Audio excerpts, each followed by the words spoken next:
This is A Lost Plot, the podcast where we explore meaning in movies together. Hello, ladies and gentlemen. Welcome back. It is yo boy again, back with another episode of A Lost Plot. As always, it's Maverick here with our wonderful guest back again. Welcome, Avalon. Hello, hola, konnichiwa, and leho. We never get tired of him. He's It almost sounds like you're getting tired of me. No, not at all. No, we love to have his input, and as always, he has great things to say. So, today we are reviewing the recent release, Napoleon, a 2023 epic historical drama written by David Scarpa and directed by Ridley Scott. It stars Joaquin Phoenix as the great Napoleon Bonaparte, Vanessa Kirby as Empress Josephine, yes, Tahar Rahim as Paul Barras, one of the politicians in the movie, and more. But before we get into the rating and everything else that goes into this movie, Avalon, give us the summary. Well, the summary is this is a look at Napoleon's life, starting kind of from when he becomes a general within the French military, which is roughly around the French Revolution. That's kind of the implied thing. It's like it's at the, like, I guess. Well, like, anyways, it's like it shows his life from that point to essentially his death. Pretty much it. If you know anything about the historical character of Napoleon, it pretty much follows his life story and everything that goes into who he is. So, yeah. He's definitely one of those characters that most people around the world knows who he is. In fact, some of his major life events, most people are familiar with on a certain level. With that in mind, what did you think of this movie? On a scale of 0 to 9, what would you give this? Okay, I'm going to say 3.6 because the rating system did something really weird for me this time, where it did like a 3.59999999, almost infinitely. Interesting. I don't know how it did that, so I'm just going to say 3.6. Yes. It utterly confused me how that happened, but I guess somehow it got a... Yes, I'm really curious too. On the side, actually, if you would forward that to me when we're done here, that way I can see how you rated it. I might be able to parse that out because I have no idea how that happened either. But 3.6 is pretty close to what I got, considering that I got a 3.55. Yeah. My word. So this is probably the closest rating we have gotten to date. We'll see where exactly we matched up. But because this is such a character-centric movie, I wanted to focus on the character of Napoleon Bonaparte right to start. So, as the main character, did you think that he was a compellingly flawed character in this movie? So, flawed, yes. Compelling, debatable. That's what I'll say. Because he's definitely arrogant. He definitely has his own flaws, but he's also very smart. He's also a military genius in some regards. It showcases again and again the military battles he's in, and he's clearly knows what he's doing. But as a whole, in a way, he's very well developed.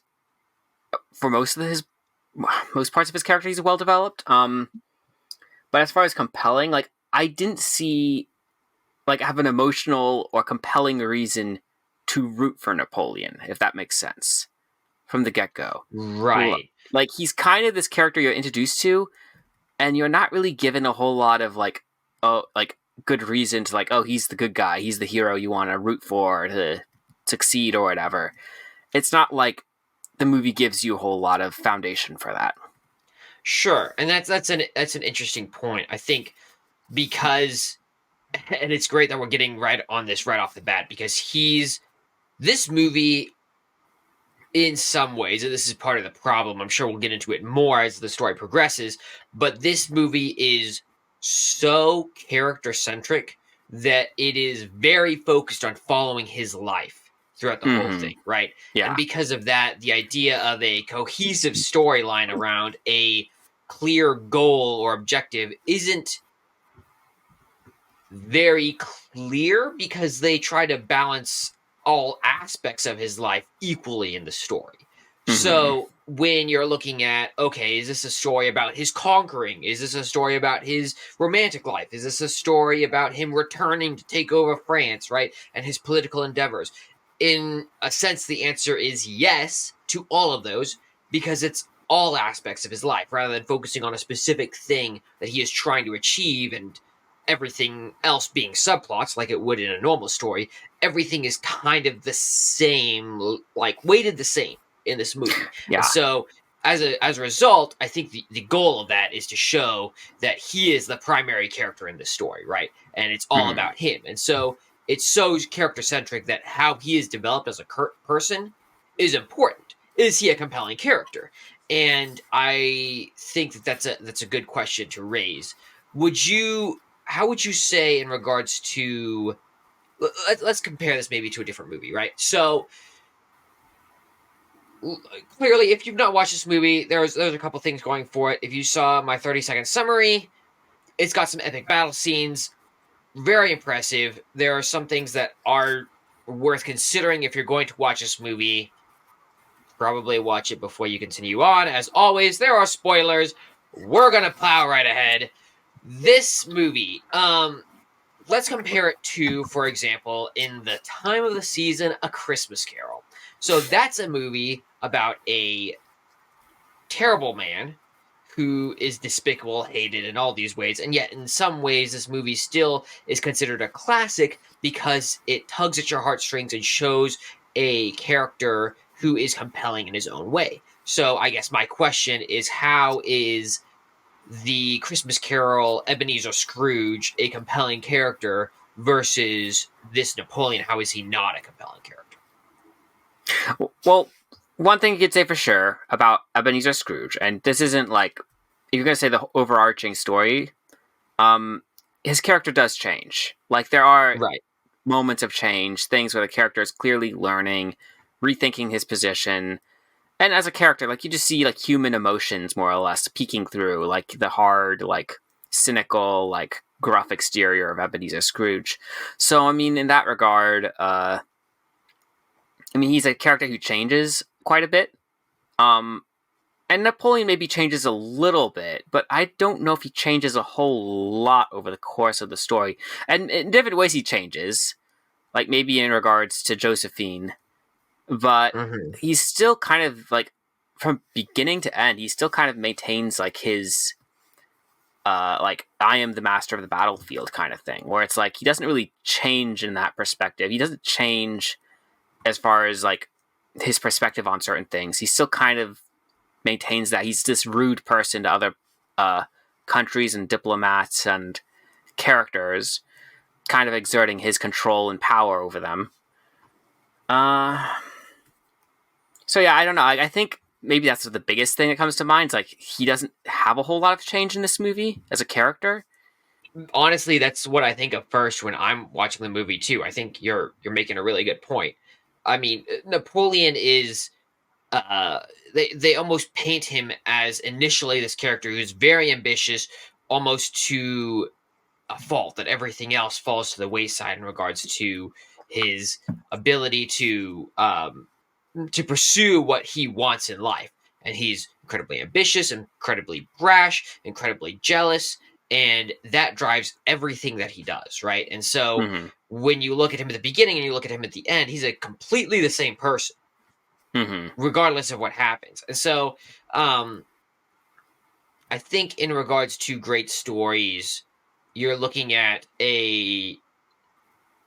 you know, when you're looking at movies, even let's bring another example in, for example, right? The Social Network, right? There's a sense in which that movie is interesting in a whole different regard, which it would be worth having its own review of. But the Social Network is all about uh why am I blanking on his Mark name all of a Zuckerberg. sudden? Yeah, that's right, Mark Zuckerberg. So Mark Zuckerberg and his rise in the Facebook world and how he works with the people who he was interacting with at the time to create the social network known as Facebook and all of that stuff, right? And whether or not you like Mark Zuckerberg, it paints him in a specific light in that movie, and all that good stuff. But the ideas. Oh, okay. Well, now I've lost my point. That's awesome. In trying to remember Mark Zuckerberg's name, I forgot the actual point of what I was trying to bring up. Let me try to remember that for a second. Well, actually, I just thought of something that maybe explains why the character doesn't change so much. I feel like the filmmakers and storytellers, when they were making this movie, they were so focused on making Napoleon this like stoic, epic character. Like they're just focused on what he was, like who he is in the like consciousness of like people's minds, I guess. Mm-hmm. That they didn't focus on his human aspects perhaps as much. Like they downplayed those to a degree, perhaps. Like maybe it was all about like making him this like trying to hype up the epic part of it and like distancing him from everyone else. Yeah, that he was dehumanized because he was so epic, Mm-hmm. way up here compared to Yeah. everyone Mm-hmm. that we actually know and understand. Yeah. So like it kind of just created this like apathy like with the audience. So it's like almost like you don't care about his character as much because he's so far removed from everyone. Like he's not someone you want to root for per se because he's supposed to be this character you look up to for some reason. Though in the process of doing that, we're not really given a whole lot of reason to look up to him aside from his military prowess. Right. So let's compare that for a second to let's just say Marvel characters, and maybe expand on this as I'm just thinking this through as you're talking, right? Because that's a really interesting point. The Marvel characters, oftentimes nowadays, are also in a similar way separated from us, and that they are so powerful and so beyond our comprehension that it's very hard to relate to them. Now, Marvel tries to bring it back to us by having some sort of emotional connection, right? And let's just talk about the Marvels as an example, because that's the most recent one that comes to mind, that released a couple weeks ago and is bombing as is appropriate. I'm not a fan of Marvel as a whole. Anyways, in case you did not know, in that movie, they tried to bring about an emotional response by connecting the Marvel characters to this internal struggle that Captain Marvel has, and this interaction between Miss Marvel and the Rhodes. I forget what the girl's name is. Who's the third person there? Anyways, they're trying to create an emotional connection, but it's so quick and so inauthentic that it's hard to truly believe them. And then you just pass on and move on from that, and you still don't connect to them, and they go back to their epic battle scenes and epic reactions to everything, and you're still distanced in a way that you don't really care because you don't truly understand them as characters. Would you say there's a similar thing going on here, or would you say that it's in a different vein? I mean, I don't think you're wrong to choose the superhero genre, but I'm not sure I'd have chosen the Marvels, because with the Marvels, they did make an attempt, I feel like, more of an attempt to connect, but it was poorly done. Oh, you mean compared to Napoleon, right? Yeah, compared to Napoleon. Like, if you're going to use a good example, I would use Justice League, like, as an example, because the heroes in Justice League, like, the heroes are so far removed. Like, very few of them are relatable characters in some regard. They're just these mythic powerhouses that are, like, above everyone else, and most of them don't even change over the course of the movie. It's just... So, I mean, like, it's a very similar thing here between Napoleon and them. Gotcha. And now I've... as much as I love movies, I've actually not seen Justice League. Sometimes I distance myself from movies because I don't have a reason to waste my time. Would you say that you walked away from that movie with a similar experience compared to this movie? In some regard, I mean, Justice League had other problems as well, but I mean, as far as characters go, yes, I'd say similar as far as characters go. Yeah, it's I think the epic point is definitely worth considering. Hmm. I don't that so and I'm not fully convinced that that's the issue, partially Hmm. because Well, I mean, it's not just the but epic thing. I don't think it's the only right, right, problem with right. Napoleon, but I just that's we're talking about the character. Like this is one of the problems of the movie. So. Right. And I think that definitely in regards to the epic side of it, the most of the movie does go on in that vein in regards to these epic battles, like I was saying earlier, or the brilliant tactician that we're dealing with, or the politician that we're dealing with. We're dealing with a Hmm. man who's very brilliant in a lot of ways and very ambitious. But then at the same time, I think there was a sense in which the romantic relationship with which love it or hate it, it was it showed a lot more of a human side of Napoleon in regards Hmm. to just his jealousy and his utter frustrations with things not going well in regards to his romantic life. So I think there's that aspect that was Hmm. maybe well, maybe not fully relatable, but it was definitely. I think a lot of people could relate to the frustration with other people at the very least. Whether or not you're married, you can be really pissed off at someone and just not want to deal with them right now. You know, even Hmm. those small things like those are a little more relatable. But as a whole, yeah, the movie is the character is not the most relatable character at the very least, and beyond that he doesn't grow as a character, which I think is probably the biggest thing that comes to my mind is that um oh, and that was the point that I was trying to bring up with the social network is that at the end of the day you see Mark Zuckerberg go from one end to another end, and all these things go on, and you see him in some ways change as a person. Maybe a little bit for the worse, according to the painting of that movie. I don't actually know Mark, so I don't can't say if he's a good or bad person, but it paints him in such a light that he changes in that way. In addition, he's actually created something in this time where he has created this business and he's done all these things. So there are multiple end result actions, I guess, in that movie versus this movie where you have him start at the beginning with nothing. He does all of these epic things, and at the end, he ends with nothing. And Hmm. he really is almost. I mean, he's looking for glory at the beginning of the movie. He's looking for glory at the end of the movie. Like it's really hard to make a justification for who he is as a person any different than who he is at the beginning of the movie, and it's a little, I guess, frustrating to see as a analyst of stories like I am myself. You know, I found that very frustrating to watch, and it makes him kind of look like a loser, to be honest. Maybe we're not given a whole lot of like kind of going to the story, like kind of the story goal, but not really.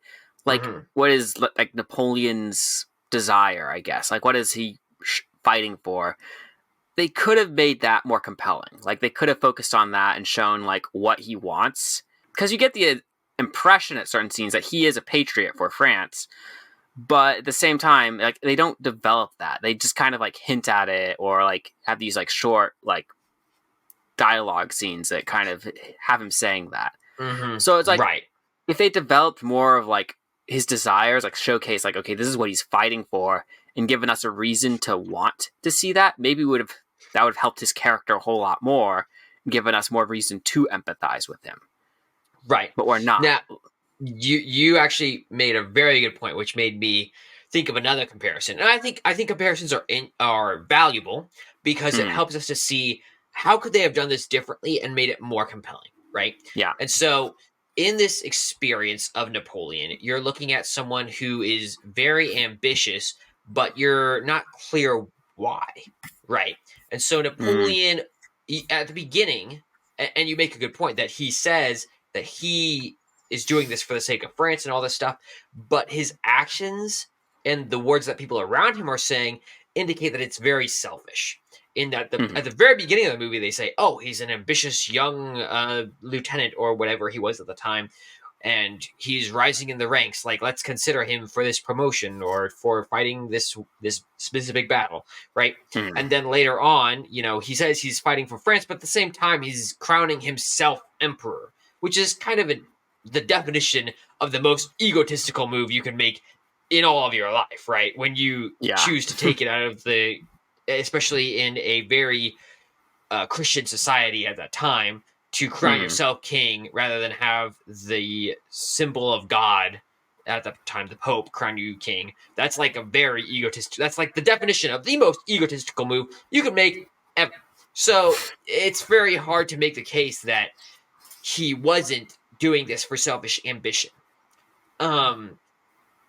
Compare this to the very recent release of The Hunger Games: The Ballad of Songbirds and Snakes, where you have a also very ambitious character who is in some ways also acting very selfishly for his own ends and for his own means, but he also has other compelling reasons for doing what he's doing, and that he's trying to save his family, he's trying to provide for them, he's trying to save this girl that he's mentoring, all these other things that also tie in. And that goes to the definition of a great character, is that they're complex and they have great reasons and maybe not so great reasons for doing what they're doing.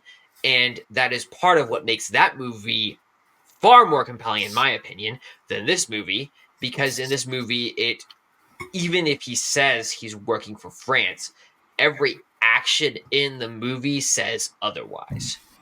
Yeah. No, and that's what I kind of meant. It was like, it's more like about him. It's more about his character and less about what he's fighting for, what he's was trying to accomplish in his life. Hey everyone, quick note. Hope you're all enjoying the podcast. Before we get back to it, would love to get some feedback from you for us. That's right, we're looking for reviews. If you could just give us 5 seconds of your time, hit the little stars in the app that you're listening to it on right now, or give us a thumbs up if you're listening to us on YouTube or one of the other platforms such as that. Anyways, appreciate you guys' time helping us out, helping you guys get more of this great content. Now, back to the show. So you would say that he was flawed, but he wasn't compellingly flawed. I think that's an interesting point, because I don't know what you gave him on, or gave the movie on this, but I gave it full points in this, and this is one of the few things that I gave it full points on. Oh, for the opening scene? Yeah. Partially because I thought that the opener... Well, no, the opening scene is one of the best things about this movie in some regards, because it fully establishes the time period, the place, and it establishes like what is going on, the mood of France, like the chaos. Like it just establishes this is the French Revolution. Like this is the period we're in France. This is what's going on. And like, I mean, it's a pretty brutal, bloody scene we're shown with like essentially the aristocracy getting their heads chopped off in a violent fashion. It's Marie like Antoinette getting the guillotine. Yeah, it's pretty crazy. Yep. No, I mean, it's quite memorable, and it's like, okay, this is a great way to start a movie off. Like, give the audience an idea. Like, this is where we are. This is where the story starts. Right. And I will say, I do not do well with blood. I did CPR training when I was in college and almost fainted when they were teaching us how to deal with blood in an open wound. So and it was fake blood. So I'm not good with blood. But this movie is very bloody, especially at the start when it shows the guillotine. But they do it so well in regards to how they showed it, where they cut off the head, and then the executioner holds the head up in front of the audience, right? And that, I don't think I will forget that, just because I can't imagine it looking any different with the blood pouring out of the head and all these other things. It's very graphic, but it's a very, if I can't imagine a guillotine in any other way now, just because that is such a strong visual representation, which in my mind very likely was how it actually was. So no, it's probably very historically accurate how those happened, like how the French Revolution was carried out and how the masses were shown the execution of the people above them, people they hated. Right. Yeah, and as another side, when they had Robespierre earlier on shoot himself, I was like, oh, he didn't die that way. I was thinking that in the movie because I know a little bit. I don't know a ton about the French Revolution, but I know a little bit. I was like, oh, he didn't die that way, and it turns out he did die, and they're like to the guillotine, and I'm like, oh, okay, that was a good move. They were. It seemed like they were relatively closely following his actual life. I read some things online where it looks like he didn't meet with, for example, the general from England and things like that. So it wasn't perfectly throughout the movie to the chronology of what actually happened. But as a general rule, especially in regards to the most important events, it sounds like they followed most of that pretty well. Yeah, so I think that was a good point of the movie. Going back to the beginning of the movie, like we were talking about, it paints it very well at the beginning. It catches your attention. The main character, and I just want to bring this back because I'm sure we'll bring it back even again later in this podcast. But the main character being compellingly flawed, I think that it started off on the right foot, and it made him a character who was very arrogant and ambitious, but also jealous, prone to flying off the handle, all that kind of stuff. And it started in the right direction to move it toward a good movie. But they just didn't capitalize on anything they set out and didn't lay other foundational frameworks like having a compelling reason for being involved in the plot, like having something they really strive for that's valuable. And we can get to that in just a second. But side characters, I just want to touch on that briefly. What did you think of the side characters? I mean, side characters, some seem to like some are better, more developed than others. I mean, it feels like this seems to be the case in many movies we watch these days. Like some are given more development than others. But the other problem with this movie, perhaps, is that most of the side characters, they're only there briefly. Like, you only see them for a few minutes, and then you don't really see them again. Or you maybe see them for a little bit here and there. Like, because it's like this historical movie. So it's almost like some characters, like, only there at the beginning of the movie. They don't show up throughout the rest of the movie. It's like, there's very little consistency with the side characters. So, I mean, I guess in that regard, they didn't need to develop some of them. But then they're also not memorable, some of them. They just, like, pop in, pop out, disappear. Now, there are a few characters who stand out, but, I mean, what was the guy from Austria, the diplomat guy from Austria? Like, he kept showing up, and maybe that's why I thought he was the diplomat for Russia, specifically. Or something, where it's like, yeah, But he was a diplomat, yeah, like, you're right. He kept showing scenes of him in the back rooms with, like, talking with some other... dignitaries and such, like talking about Napoleon and like the alliances going on between France and other countries. So it's like he kept showing up. So I guess he was a little bit more memorable because it was clear he wasn't in favor of Napoleon. But like he was one of, like for some reason he stood out in my mind because he kept showing up for some reason. Yeah, and like everyone else, I mean, there's like a lot of other characters who probably were more prominent and they didn't stand out in my mind. Right. I mean, so just going off what you said, he did stick out in my mind. I'm really curious to potentially delve into him more because I didn't pick up on the same things you did there. But the other character is Paul Barris, who I mentioned at the beginning of this podcast, but he's the one leader who initially supports Napoleon, and then as the battle goes on, and then eventually Napoleon gets exiled, he ends up being one of the ones that's against him when he returns. So it was interesting to see him because he shows up so many times in the overall story, I guess. And then there was Josephine, who was obviously a prominent role in the movie. Yeah. But yeah, it's him, it's Josephine, and then it's the diplomat, and that's pretty much the main characters. Because the leader that he works with initially to rise to power, he ends up trying to depose. The Russian leader at that time, the Tsar, was it Nicholas? I don't remember. The Tsar at the time is only part of it. The Austrian leader is only part of it for a small period. Like they really do switch out the characters a lot, and then the British general that ends up defeating him also gets only shows up at the very end of the movie. So it's yeah, there are a lot of characters going on. And maybe that's why I did give it points on this as well, because I thought that they were believable, but it was believable for the short amount of time they had. Um, Yeah. would you say But that even it then, like, a character can show up for a short time and still be memorable.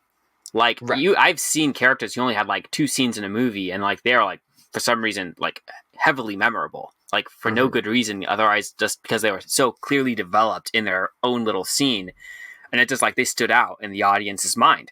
So like you can have like very small cameo characters and still be developed characters. So I Right. don't know. Like maybe I'm a little bit more picky on this point, but it just feels like okay, they could have been more developed, but they weren't, and they all kind of blended in together for Hmm. me in my viewing experience. So it's like harder to tell them apart and say who was doing what. Right. So Well, so and maybe let me draw a comparison here, and then I'd like to revisit the diplomat because I think that your point on mhm, the diplomat was interesting. Um, Episode one of Star Wars is not a great movie. I would say it's of all the Star Wars movies before Disney captured the franchise. Episode one was probably the weakest of those six. That being said, Darth Maul is an incredibly memorable character. mhm, And probably in regards to a villain, he has a total of probably three scenes that he's in. One of them is a mhm, total of 30 seconds long. So he's not that prominent in the movie, but he's also one of the characters that you remember most when you watch that movie. And if mhm, anything, one of the big takeaways that you'll get from Star Wars nerds is this amazing villain known as Darth Maul. And I think there's something to be said for a character that can capture that attention with the short amount of time that he has. So, yeah. um, I think you're right in regards to creating memorable characters. There needs to be something about them. What would you say, first off, in regards to Darth Maul as a character? And then, second off, what would you say in regards to the diplomat character and what made him stand out in your mind? So I mean, when it comes to Darth Maul, I mean, just based on episode one, let's like keep all the excess stuff out of it, shows and Sure. whatnot. As far as the movie itself goes, he is. I mean, first off, he's visually different. I mean, we'll just start off with that because that's the most obvious thing. But Sure. also, like as a character, he is almost like an assassin, where it's like he's very focused on the task at Hmm. hand. Like he's given a goal, and he's like, he pursues it to the letter. Where it's like you follow him, you see what he's doing, and it's like he's very calculated in some regards. Um, he isn't like all powerful or anything. He's like he clearly fails to take down Qui-Gon on Tatooine. So as a character, it's like he's got weakness. He's flawed. He's like he can be beaten, but he's also very focused, very motivated. Hmm. Um, so like as a character, and he's also very capable. So it's like, and then obviously at the very end when he pulls out the double-sided lightsaber and he faces both Obi-Wan and Qui-Gon at the same time, and he's able to hold them both off. So it's like he's this Right. very skilled warrior, and it's like one of those like, so it's like he's all these traits which like okay put together, he kind of stands out because like okay he's not just some ordinary fighter, he can hold his own. Um, Right. and I mean obviously he's a fighter warrior. I mean if we're going to the diplomat, so why I would say that like he's definitely like this politically savvy person because like the first few scenes he's like kind of in the court, I think, like in the French court or whatever. Hmm. I think that's the first times you see him. He can argue his case well. He clearly has like things he stands for. Um, but then when you see him in the back rooms, like talking, it's like he's like being subtle. It's like he's not being overt in his actions. He's like staying up to date on what's going on, but he's also like moving like he's being very quiet about his actions. He's not being like out there like oh I'm out in the streets doing stuff. He's working in these these dimly lit taverns and whatnot, talking to the right Right. people. Right. So, Which is especially important compared to Napoleon, who is a very maybe upfront character that is mhm, seen in the public space all the time. He's very prominent in even the papers and all these other situations where his actions are very uh, front forward versus the mhm, diplomat who is maybe a contrast to that, where he's a little more reserved, a little more mhm. sneaky and creative in how he brings about his results. Yeah, that's interesting. And I don't Well, I'm know not. that maybe the comparison to Darth Maul. Maybe I wasn't trying to compare him. I just thought that he was an interesting character because he had so few scenes. Yeah, and maybe it's probably not a fair comparison. Like, probably should have chosen Right. someone a little less prominent. Right, Probably and more the they diplomatic serve side of different things. roles. Hmm. I mean, and to be clear, also the diplomat. I don't know if I'd call the diplomat the villain of the Napoleon story, even though he No. shows up a lot. Like, he's just the side character who has a thing against Napoleon, but he isn't like the main antagonist. He's just like gives a full fledged perspective on the story, what's going on, like these Hmm. political things happening. It gives another perspective, more or less. Um, Right. And I uh, will say there's a lot of other side characters who are or turn into far bigger enemies of Napoleon than the diplomat does. yeah. So it's not even like he's a strong opponent of Napoleon by the end of the movie. Mhm. But yeah, anyways, keep going. But yeah, like, as far as a character goes, like he is, and maybe it's because he's surrounded by characters who don't have as much focus, perhaps. Like they aren't clearly Hmm. defined on what they stand for, what their goals and ambitions are, and maybe that's it. Like he's just a character who, like, you know what he kind of know what he wants. You kind of know where he stands.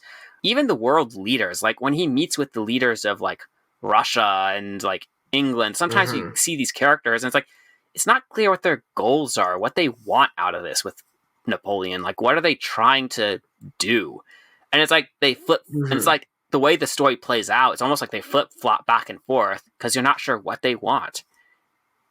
As the audience, it's like Right. that's not helpful because it's like, well, if we knew what they were trying to get out of Napoleon in these meetings, that would help us understand what's happening and Right. perhaps even empathize with them or with Napoleon a little more. And are you thinking specifically of the Russian leader when you're talking about that? I wasn't thinking specifically the Russian leader, but he does come to mind. I did think of Hmm. the Austrian leader as well. I like there because there's several times he meets with leaders in tents and on the Hmm. battlefield, and it's like okay, Sure. there are several times where he makes like there are these political meetings, and it's just not clear what the goal is sometimes in these meetings, like what the intentions are. Hmm. So, and Yeah. maybe they're trying to go for subtle wordplay, like subtle, like like subtle motivations, like political talk. I don't know, but deception, I guess. But Right. I didn't catch that. Like I didn't catch any of that. Like what they were, like what the goal was. Well, and I I mean, well, think I mean, there are a go few ahead. times. I take that back. There are a few times, like when Napoleon suggests the marriage to the younger sister to the Russians. Hmm. Like, Right. I mean, there are a few times where things like that are suggested. Like, you can pick up. I shouldn't say there's no deception, no like subtlety going on. There is some, but it's Sure. Right. And that was back then a more common action, anyways. Just for the background, he asks for the what is it like daughters or cousins hand in marriage or something like that, some relative of the Russian mhm. leader. It's And his then he younger had sister, right. like one of his younger So sisters, like because the one is already like betrothed, and the other is mhm. not, but she's like young, like 15 or something. And it sounds like that doesn't even work out. He ends up working with the Austrian Well, like, yeah, that's what I said about flip flop. It's almost girl. like like Napoleon's like suggesting, oh, we should have a marriage alliance between Russia and France, and then it doesn't end up happening. Like there was no point to suggesting that because like the whole scene is almost made Oh, you moot. mean in the movie? Oh, Yeah, interesting. Yeah, like why would you waste screen time on asking for the Russian leader's sister's hand when you're going to marry the Austrian leader's daughter's hand? yeah, Yeah, it. that's interesting. That's a good point. I mean, Hmm. Obviously, Like, at that time, it was more common for you to ask for a hand in marriage as a political alliance than in other mhm. situations. But yeah, why they wasted screen time on that, I'm not entirely sure. It was odd, just as a general observation, to see how much time they devoted to, for example, the Russian prince's admiration of Napoleon, only to have him be at odds with him time and time again in this movie as he's fighting him or burning his own city so Napoleon can't take it and things like that. So yeah, Yeah. that's interesting. I don't know if you have more to say on that. Not really. I mean, it's just like these are the side characters in this movie. It's like you wish they were more developed. I don't know if I could say much more. I mean, I've kind of said what has been like can be said. Like, not enough Sure. effort was perhaps expended in writing these characters better, like in giving them more like interesting quirks, traits, and like motivations and goals. Like, there just wasn't enough to make these characters, side characters, stand out more. Sure. Maybe this is a question related to that whole observation, but these are the people that Napoleon is fighting a lot in this movie, right? Would you say that these opponents of his, specifically the villains, are they compelling? Are they not? I don't know. I mean, I think I gave it middle points on this point as far as the villains go, Mhm. because one, like, there's so many. It's like so many like political opponents. It's hard to say like one was more developed or anything like that. And two, Mhm. it's, I mean, as I said, it's not clear what they want from Napoleon sometimes. Like, why are they Right. fighting against him? It's like the goals aren't clear with them. So, at least not in my mind, and why I watched it, I just was like, why are they meeting? Why are, like, what's the point of this? Yeah, and I think that maybe that touches to just a bigger problem with the movie in that the main goal, like what Napoleon's fighting for, isn't entirely clear. Even though it shows he's an incredibly ambitious person, right? Hmm. There's a sense in which there's a third of the movie is devoted to his career in the battlefield, a third of the movie is dedicated to his political career, and a third of the movie is dedicated to his romantic relationship with Josephine, which we haven't even touched on at all so far. But the whole movie is so equally divided that you're not clear what exactly he's fighting for other than a general ambition, right? So, well, then what is he fighting against? I think is a fair question to ask. Hmm. And the enemies on the battlefield are very clear.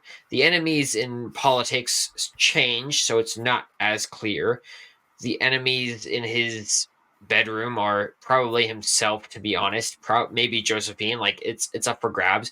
But like overall, you have such a wide variety of enemies that he's facing that it's hard to name one and say, "Oh, this is what he's fighting in his life."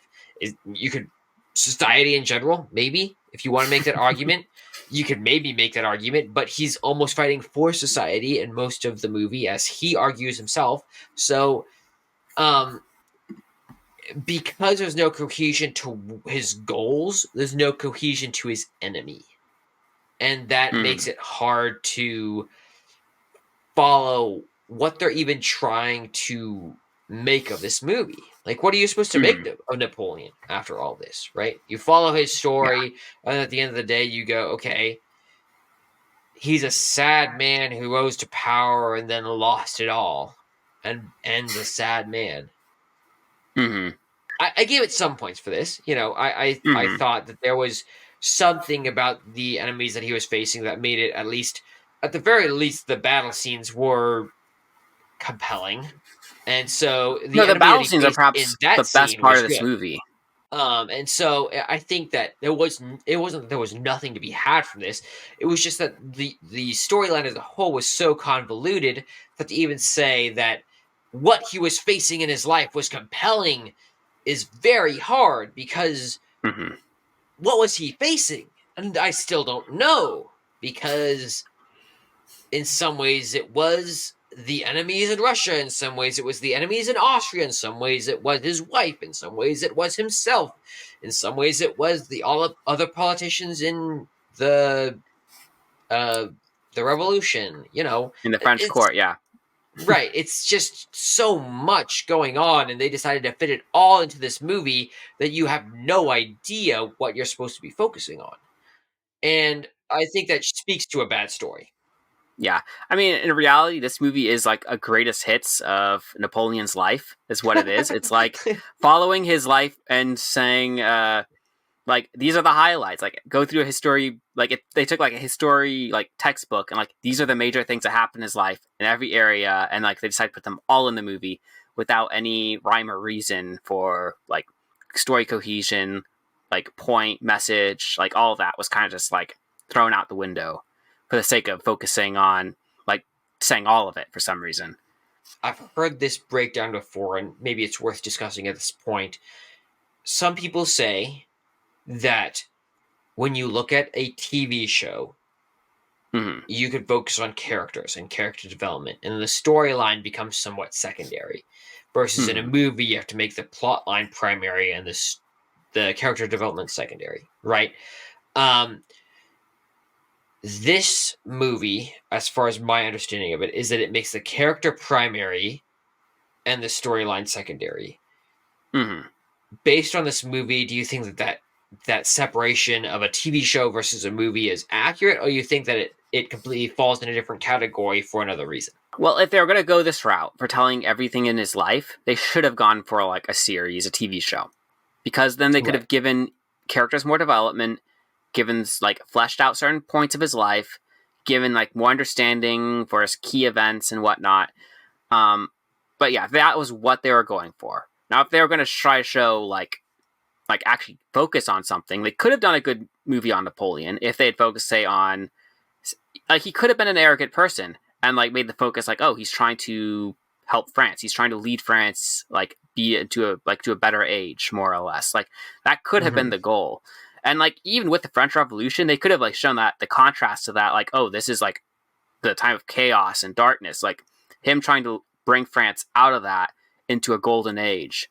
Like that could have been his focus, but they didn't make that the focus. It's about his ambition. Like, I need to gain power. I need to lift myself up. And that could have still worked if you had given motivation for that. Say, showed, like you just mentioned, the first Hunger Games movie. That movie starts off with snow, Coriolanus snow, in like the dead of winter in Panem, the capital, like trying to survive on the streets. Like you're shown where he comes from and what he's rising above. We're not shown that with Napoleon. He's already in the military at the very beginning of the movie. So it's like we're not shown like any hard childhood, any hard life he came from. None of that's shown for him. So like all the key things I would have looked for to make the story compelling or to make it like to focus in on a point or like a message or something, like all that is like ignored. Like all in favor of like glorious battles and an epic figure. No, I think that's a good point. That's really interesting. Do you well, I think we've talked about his ideal and what he stands for a lot. I don't want to dwell too much on that. Do you think that the movie is good at throwing the main character from a good situation to a worse situation consistently? Which part? I mean, we already kind of just agreed that the movie was like 3 different conflicts going on at the same time. Military-wise, he's not really thrown from a bad situation to a worse one. He's always winning.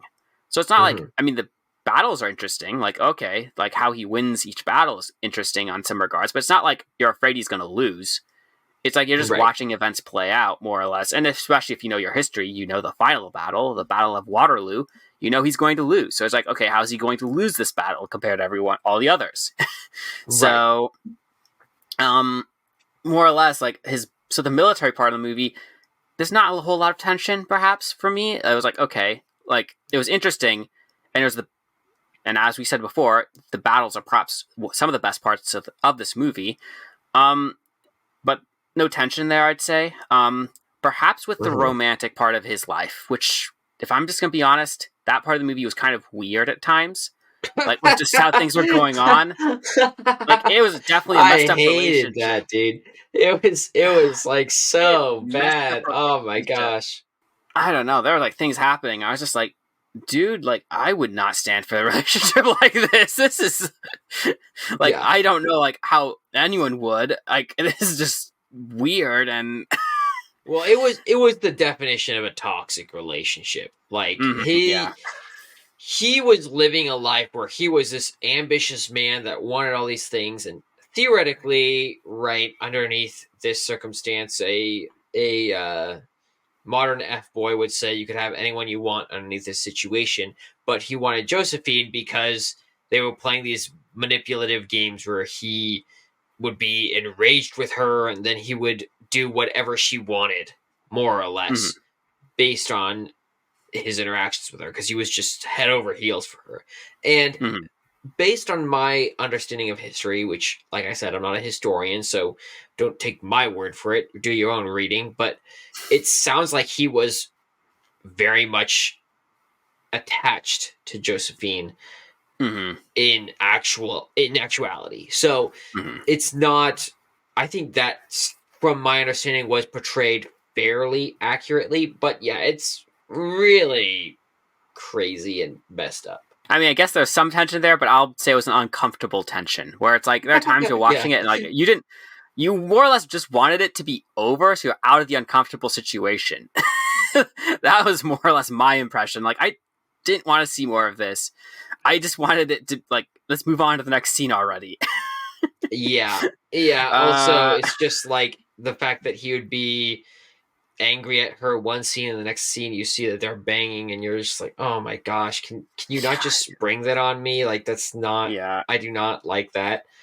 Um it was very confusing to say the least. Did not, yeah, I don't know. Did not love that. So Yeah. and I guess like the question is, by adding all of that stuff, do you think it added to the movie? Do you think it enhanced the movie? I mean, it established. I don't know what it did to the movie. Honestly, I'm just like looking back on those scenes. I feel like you could have either like hinted at some of these things, or like I don't know. Like you didn't have to show it in full detail. Like you could have just like Right. had like more of the subtle conversations going, like certain conversation, like hinted at certain things, or showed like certain maybe a few intimate scenes where it's like okay, showing that the double standards, but maybe showed how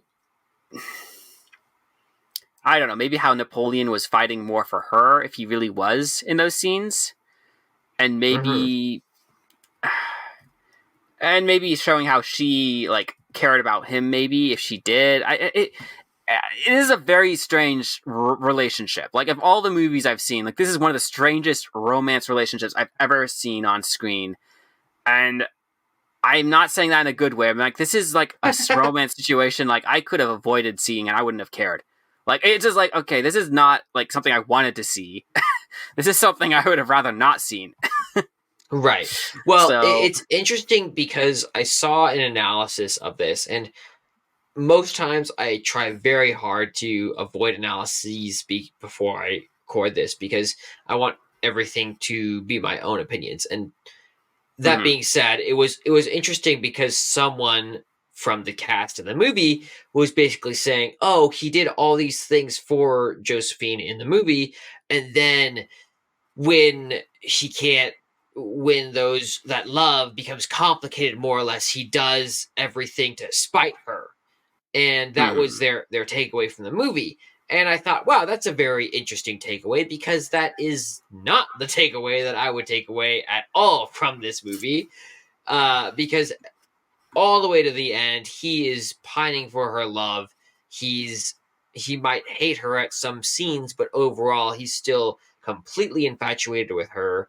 And I don't think that changes throughout the whole movie. So, in regards to that analysis, I think they were trying to say some sort of character development of Napoleon through his relationship with her, but that relationship, I would say, regardless of all the scenes that they played out, was developed little to none other than the divorce Yeah. scene where he slaps her. And the fact that he keeps seeing her after they're divorced. Like, he keeps visiting her and spending time with her, even though they're technically not married anymore. So if you were trying to make this idea that the character developed post the relationship with Josephine, that's not the case as played out in the movie based on them continuing to see each other. So much for that. Yeah, I think that's enough to say on both that and heightened tension, unless you want to add to that at all. No, there's nothing else. I mean, the only other thing I would have said is that the third part, I think we mentioned, was political, like, conflicts, whatever. Like, I mean, there's, like, you don't even, I think we already touched on that, though, is like, it's not clear what people want in those scenes, so there's no tension. Like, if you don't know what's at stake, there's nothing really to be concerned about.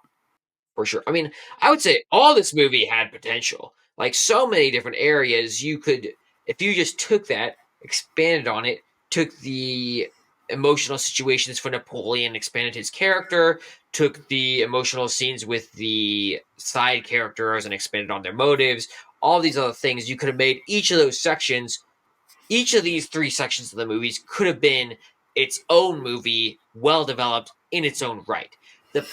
But the fact that they focused on all three of them and tried to make all of it into one movie made it hard to find any one section compelling. And so the political motivations were not compelling because the characters didn't have time to show why they loved Napoleon then hated Napoleon, or why the new king was fearful of Napoleon when he was returning back from exile, or any of that kind of stuff. You simply saw it play out as if it was a visual recreation of a textbook, and then it happened. You know, it wasn't something that you could get really excited about unless you dig deep or personally, which draws into question the movie. It's like the director, what's the director's name? I'm gonna hate myself. Ridley Scott. Ridley Scott, yeah. It's like Ridley Scott read a textbook on French history and he's like, I want to adapt this into a movie, and they took that textbook word verbatim and made that into a movie. And this maybe goes back maybe more violently than the textbook said. Right. Well, I don't know, and I imagine war is as bloody as they make it in the movie, so I'm not going to question that. But the bigger thing is that let's compare this to Martin Scorsese's Killers of the Flower Moon, right? Where you said in that one, if I understand correctly, that should have been a documentary as well. Would you say that this should have been? Maybe my thought is that this is maybe too documentary-esque and should have been almost changed more for the sake of making a good movie than been so quote-unquote true to the movie or to this original story. They could have made a good documentary on Napoleon, and I think people have. Like, this is not a new subject. Unlike Killers of the Flower Moon, everyone knows who Napoleon is, as on some level. So people have made good documentaries. There probably is some great ones on Napoleon already. So if Ridley Scott wanted to make a documentary, he could have, but there's also potential for a good story as well on the screen. So, I mean, I think in this case, considering his background, he should have focused more on the storytelling part of it. But yeah, I mean, that's my take. He should have just cut back on the excess convolutedness of his own story. Revelations. Did you think there was any big revelations in this movie, or did it have a surprise ending? What did you think? No. That was pretty quick. Yeah, I mean, we've already spent so much time talking about some of these points. Let's not drag those points out. Sure, and definitely he didn't transform as a character. Did you think there was a theme in this movie? Napoleon? I don't know what else you're gonna say as far as themes go. Sure, maybe showing like how ambition could bring about someone's downfall, I guess. But I mean, I don't know, because the movie plays with both sides of it. It was like they both idolize him, but they also like make him out to this bad, like rude individual who like twerked off everyone. Right. The movie doesn't even seem to know what to think of its own character, like as far as whether to portray him in a positive or negative light. Sometimes it's like, okay, so like it's hard for me to say this movie has a concrete theme. There's definitely takeaways. There are things you could take away from the movie, but I don't know if like they're intentional or not, and if then there's definitely nothing that's concrete. Like this is the theme. Like this is the strong defining message of this movie. Like there is nothing like that. And I like to, in my benevolent state, I like to try and give it points where I can. I gave it half points on this just because I did think that ambition and the arrogance that came with that was a prevalent theme in that. So it follows the same thing you came to, right? Ambition leads to its own downfall, or arrogance leads to its own downfall. If you wanted to draw a message from that, that I think is a pretty clear message. And it has that message. Whether or not it's well portrayed is up to question, or whether or not the story as a whole is compelling is definitely up to question. But it definitely portrays the idea that ambition doesn't just work. And it actually leads to worse problems in the long run. And if you want to review things and see how we reviewed this and got to this idea of arrogance and ambition, check out the 9 points on our website, www.lostplot.com/9 points, the 9 dash points. There you go. And if you somehow get a review that's 0.99999 in your score somehow, please let us know. We're curious how you got that. Yes, that's right. That's because apparently that's possible. Yeah, I'll try to fix that. I'm not sure how we got to that. Yeah.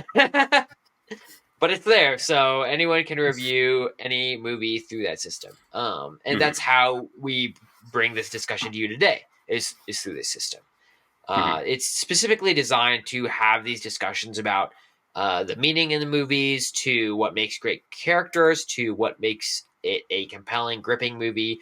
All of that stuff is attempted to be analyzed through this system. So, anyways, did the ending leave you satisfied? Not really. I mean, considering the convoluted nature of this movie, I was bored for stretches of this movie. As I said, the battles were good. There are some takeaways you could take from certain scenes, but it just was drawn out and bland for some parts of it, and I was just did not feel like my time was well used in the theater watching this movie. I just was like, I just watched it as just like I was just done with the movie when the final scene played out, and I guess I just was not satisfied, was not happy. I didn't give it any points here. Honestly, this is a kind of movie that in some ways destroyed my image of Napoleon in my mind, because every historical account portrays Napoleon as this great man who, even though he lost it all by the end, he is a strong leader who leads his forces to victory time and time again. And he loses once or twice, and especially loses horribly at the end in Waterloo, which they portray in the movie. But overall, he is this great man, despite his political ambitions that sometimes don't go as planned, and his romantic ambitions that tie him in a knot. So I think that in some ways it portrayed him, like I said before, it portrays Napoleon as a loser. And that's really disappointing considering how he's portrayed in history as a whole, that he's definitely not a loser, and he's actually a great general. So it's kind of sad that this is what the outcome of this movie is. I definitely was dissatisfied. Would I watch this again? No. Would I watch this again if somebody was watching it in their home and I happened to be walking by? I'd watch the battle scenes again because those were pretty awesome. I love to see the cannons and get the strong Pirates of the Caribbean vibes as you see the cannons shoot backwards from the recoil of the cannonball. I love that. But would I watch this movie for the storyline? No way. Yeah. And that is it. That's the pod. That's all we got for today. We hope everyone enjoyed this one. We sure did. We will be back next week, as always, for your very own episode of A Lost Plot. We hope to see you back then.